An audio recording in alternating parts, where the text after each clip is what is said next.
കടന്നതോടെ ദുരിതത്തിലായി ആലപ്പുഴയിൽ കടപ്രമഠം മണപ്പുറം നിവാസികൾ. മാന്നാർ പഞ്ചായത്തിലെ കടപ്രമഠം ജംഗ്ഷന് സമീപത്തുള്ള റോഡ് ചളി നിറഞ്ഞതാണ് 15ഓളം കുടുംബങ്ങളുടെ യാത്രാ ദുരിതത്തിന് കാരണം. ഇരുചക്ര വാഹനങ്ങൾക്കു മാത്രം കടന്നുപോകാൻ കഴിയുന്ന 2.5 മീറ്റർ വീതിയും 300 മീറ്റർ നീളവുമുള്ള ചെറിയ റോഡാണിത്.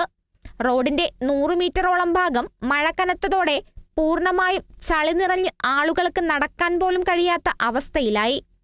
റോഡിന്റെ ശോചനീയാവസ്ഥ പരിഹരിക്കാൻ പഞ്ചായത്ത് മുതൽ പൊതുമരാമത്ത് വകുപ്പിനെ വരെ സമീപിച്ചെങ്കിലും നടപടിയായില്ലെന്ന് നാട്ടുകാർ പറയുന്നു. ഓരോ കാലഘട്ടങ്ങളും ഓരോ വർഷങ്ങൾ കഴിയുന്തോറും ഞങ്ങൾക്ക് നടന്നു പോകാൻ പോലും കഴിയാതെ ഒരു ഹോസ്പിറ്റലൈസ് ഒക്കെ വന്നു കഴിഞ്ഞാൽ ഭയങ്കര പ്രശ്നങ്ങളാണ്. ആശുപത്രിയിൽ എത്തിക്കാൻ കഴിയാതെ 2 പേരാണ് ഇവിടെ മരണപ്പെട്ട കഴിഞ്ഞ വർഷങ്ങളിലായിട്ട്.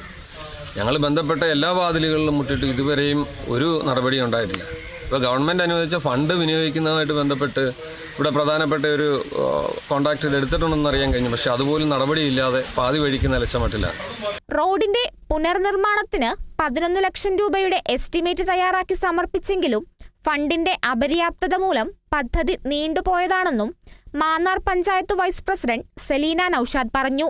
സജി ചെറിയാൻ MLA ആയിരുന്നപ്പോൾ വെള്ളമൊഴുകിപ്പോകാൻ ഓട നിർമ്മിക്കുന്നതിന് വേണ്ട നടപടികൾ സ്വീകരിച്ചെങ്കിലും പദ്ധതി തടസ്സപ്പെടുകയായിരുന്നു.